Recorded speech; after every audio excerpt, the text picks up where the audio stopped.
Hello and welcome back to my channel. I am Dr. Payal Hiranwar, Assistant Professor of Mathematics. तो बच्चों हम पढ़ रहे हैं अभी डबल इंटीग्रेशन। इसमें प्रीवियस वीडियोस में हमने ऑलरेडी देख लिया है कि what is the basic of double integration. तो जिन्होंने प्रीवियस वीडियोस नहीं देखे होंगे वो जरूर जाके चेकआउट कर लेना। कहाँ मिलेंगे? डिस्क्रिप्शन बॉक्स में जाना, वहां पर प्लेलिस्ट मिलेगी, उसमें आपको सीक्वेंस में वीडियोस मिल जाते हैं। ठीक है, वो देखना बहुत जरूरी है, अदरवाइज आज के वीडियो में जो एग्जाम्पल बताने वाली हूँ वो आपको कुछ भी समझ में नहीं आएगा। तो check it out.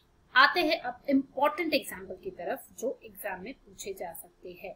Now the question says that so here we have to evaluate double integration xy dx dy, और यहाँ पर आपको लिमिट्स नहीं दी हुई। इंटीग्रेशन के लिए आपको दिया हुआ है कोई r, integration is over the region r, where r is the quadrant of the circle this। ठीक है, अब बोलोगे मैम आपने बोला था कि डबल इंटीग्रेशन में पहले लिमिट्स देखना है, उस हिसाब से डिसाइड करना है कि कैसे सॉल्व करना है। यहाँ तो लिमिट्स ही नहीं दिए इंटीग्रेशन के, तो कैसे सॉल्व करे? तो यहाँ पर आपका काम बढ़ जाता है। That means you have to सबसे पहले एनालाइज कि व्हाट आर द लिमिट्स। अब तो आपको काम और बढ़ गया है कि लिमिट्स पहले ढूंढने हैं कहाँ से कहाँ तक है। तो वो कैसे ढूंढोगे? बहुत ईजी है, अच्छे से ध्यान देना क्या करना है। तो ये पता चलता है रीजन से। ये r जो है उस पे कॉन्सेंट्रेट करना कि r क्या दिया हुआ है। यहाँ पे r is a quadrant of the circle this. सबसे पहले तो आपको ये पता होना चाहिए कि सर्कल मतलब क्या। यहाँ से आपको क्या समझ में आ रहा है इस इक्वेशन से? दिस इज अ सर्कल जिसका सेंटर कहाँ पर है? ओरिजिन पर है। ठीक है, कैसे समझ में आया? Because x square y square है, यहाँ पर कुछ आपको x माइनस एच ऐसा नहीं दिख रहा है ना। सो ये स्टैंडर्ड इक्वेशन है सर्कल का। सो आप सबको पता होगा कि दिस इज अ सर्कल जिसका सेंटर है ओरिजिन पर, और उसका रेडियस क्या होता है? ये यहाँ पर जो वेरिएबल होता है वो रेडियस है, that is radius is a। ठीक है, तो ये है आपका सर्कल इस तरीके से। एंड ये हो गया 0 0। अगर आप इसको ग्राफ पे प्लॉट करते हो तो करना ही है, अगर नहीं, क्योंकि ये जब तक आप फिगर नहीं बनाओगे ना, यहाँ पर आपको लिमिट्स नहीं पता चलते हैं। तो इन दिस पर्टिकुलर केस जब आपको लिमिट्स नहीं दिए होते तो आपको फिगर बनाना पड़ता है, और आगे भी जब चेंज ऑफ ऑर्डर हम पढ़ेंगे तभी भी फिगर बनाना पड़ेगा। सो ये बन गया हमारा फिगर। अब यहाँ पे क्या बोल रहा है? Where r is the quadrant, मतलब ये पूरा सर्कल कंसिडर नहीं करना है। हमारा जो रीजन r है वो कौन सा है? क्वाड्रेंट। इस पे ध्यान दो। X square greater than equal to x greater than equal to 0, y greater than equal to 0। इसका मतलब क्या हुआ? x positive y positive. x और y पॉजिटिव कहाँ पर होते हैं? फर्स्ट क्वाड्रेंट में। इसलिए मेरा रीजन क्या हो गया? This is my region of integration. ये बन गया मेरा रीजन ऑफ इंटीग्रेशन। तो सर्कल का वो पार्ट जो फर्स्ट क्वाड्रेंट में है, only this is my region of integration. Is it clear to all of you? तो अब जब हमें ये पता चल गया कि रीजन ऑफ इंटीग्रेशन क्या है, अब इसके बाद हम डिसाइड करेंगे कि what is my limits of integration. तो बस अब इस पे कॉन्सेंट्रेट करना है। ये जो दिख रहा है इससे हमें लिमिट्स ढूंढने हैं। तो लिमिट्स ढूंढने के लिए हमें क्या करना होता है कि हमें निकालना होता है एक स्ट्रिप। हम लेते हैं, हम कंसिडर करते हैं एक स्ट्रिप। तो वो स्ट्रिप कैसी होती है? ये स्ट्रिप का कंसेप्ट ना जल्दी बच्चों को समझ में नहीं आता है, तो अब ध्यान दो अच्छे से। Just minute. सो स्ट्रिप बनाना है, मतलब हमें करना क्या होता है कि हमें जब कोई रीजन को पूरी तरीके से कंसिडर करना होता है ना, तो हम ऐसे, बिकॉज ये स्क्वायर नहीं है या रेक्टेंगल नहीं है, ये कर्व टाइप का फिगर है, इसीलिए इसका एरिया या इसको कंसिडर करना बहुत डिफिकल्ट होता है।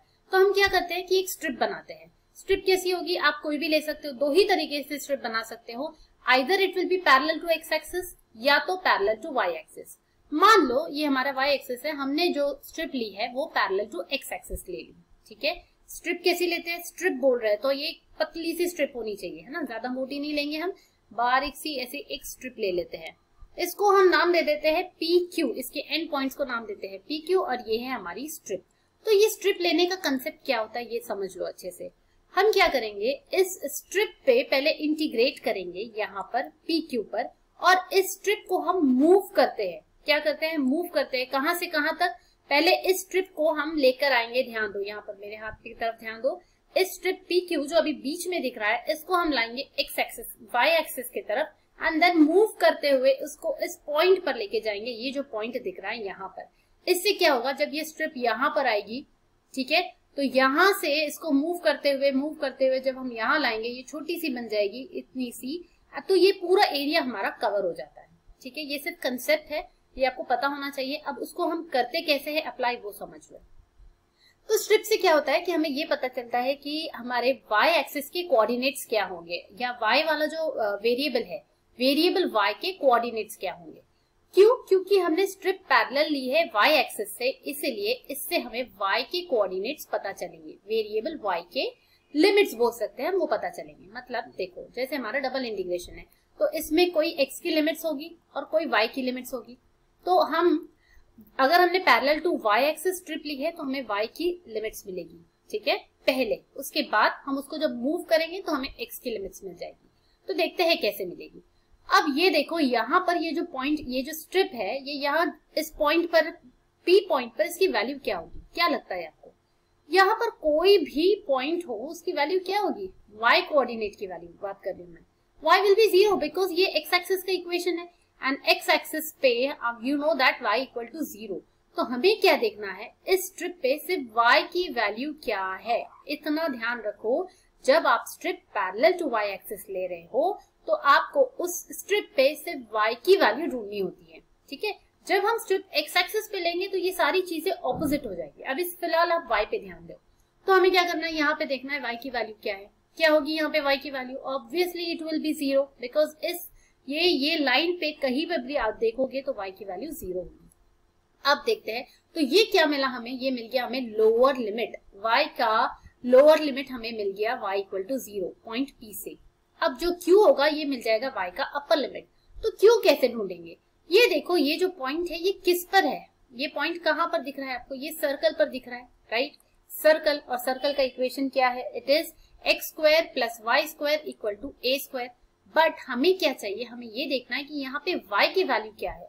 तो इस इक्वेशन से y की वैल्यू निकालना डिफिकल्ट है क्या? बिल्कुल नहीं, निकाल लो। What is y square? It is equal to a square minus x square. ये इस इक्वेशन से तो y क्या हो जाएगा? y हो जाएगा under root of a square minus x square. तो ये मिल गई हमें y की वैल्यू इस पॉइंट पर। एक्चुअली y की वैल्यू इस सर्कल के किसी भी पॉइंट पर यही होगी, पर हमें इस स्ट्रिप पे चाहिए, दैट मींस ये जो q है इसकी वैल्यू चाहिए, इसलिए हम बोल रहे हैं y is equal to under root of a square minus x square. तो ये मिल गया हमें अपर लिमिट। क्या हो गया ये? Upper limit a square minus x square. ठीक है, अब y के वेरिएबल y के हमें लिमिट्स पता चल गई है। अब बची क्या? सिर्फ x के लिमिट्स। तो x के लिमिट्स के लिए हमें क्या करना होता है, हमें इस स्ट्रिप को मूव करना होता है। तो मूव कैसे कर सकते हैं हम इसको? खड़े, ऐसी स्टैंडिंग स्ट्रिप है तो इसको हम ऐसे मूव करेंगे। अब हमेशा आपको पहले इसको ओरिजिन के पास लेके जाना होता है, उससे फिर दूर ले जाकर पूरा एरिया कवर करना होता है। मतलब पहले हम स्ट्रिप को यहाँ लाएंगे एंड यहाँ से यहाँ मूव करेंगे, यहाँ तक, इस पॉइंट तक। अब जब ये स्ट्रिप यहाँ पर आएगी तो आपको ये देखना है कि अब x की y का काम खत्म हो गया। ठीक है, y की वैल्यूज मिल गई हमें, उसके लिमिट्स मिल गए, काम खत्म। अब ये देखो कि जब ये स्ट्रिप यहाँ पर आती है तो x की क्या वैल्यू है? इस लाइन पर x की वैल्यू ऑलवेज इज 0। तो इससे हमें पता चलता है x के लोअर लिमिट्स, दैट मीन्स मिल गया x इक्वल टू 0। यहाँ पर जो भी x की वैल्यू होगी वो देगी हमें x का लोअर लिमिट। अब यहाँ पर स्ट्रिप को मूव करते करते हम जब ये पॉइंट पर आएंगे तो व्हाट इज दिस पॉइंट? अब सबसे इंपॉर्टेंट चीज है, ये पॉइंट कैसे पता चलेगा? ये है एक सर्कल एंड ये इसका रेडियस है, तो ये पॉइंट क्या होगा? This will B a0 because ये रेडियस जो है दिस इज a, तो ये पॉइंट होगा a0 एंड देयरफॉर ये पॉइंट पर x की वैल्यू में हम इंटरेस्टेड है, y की वैल्यू में नहीं। तो x की वैल्यू यहाँ पर a है, तो ये देगा हमें अपर लिमिट ऑफ x। ठीक है, तो only this was the important part in this particular example. बस अगर आपने ये लिमिट्स डिसाइड कर ली तो आगे का इंटीग्रेशन बहुत इजी हो जाता है। It is not at all difficult. बस अब आपको यहाँ लिखना होता है x y dx dy, ये बन गया हमारा इंटीग्रेशन। एंड एक बार लिमिट्स आ गए तो इसके आगे तो सॉल्व करना बहुत ही आसान है। ये वही वाला टाइप हो गया जो मैंने आपको प्रीवियस वीडियो में बताया था। तो उस टाइप के हिसाब से आगे बढ़ते हैं। कैसे सॉल्व करना होता है? सबसे पहले वेरिएबल लिमिट्स देखने के बाद में ये किसकी लिमिट्स है? अच्छा, ये y देख के कंफ्यूज नहीं होना है, या आपको दिख रहा है x यहाँ पर, हाँ तो ठीक है, ये y के लिमिट से आपको समझ में आ गया क्योंकि हमने y इक्वल टू लिखा हुआ है तो अंदर आ जाएगा अब dy। तो सबसे पहले प्रॉपरली लिखना है इस इंटीग्रेशन को, विच इज इंटीग्रेशन। अब ये x और y आप नहीं भी लिखोगे तो भी चल जाएगा। 0 to a integration 0 to under root of a square minus x square, x y as it is, पहले क्या आएगा dy या dx, बिकॉज ये वेरिएबल y की लिमिट्स है तो अंदर आएगा dy एंड देन आएगा dx, मतलब ये इंटीग्रेशन आपको पहले सॉल्व करना है, ठीक है।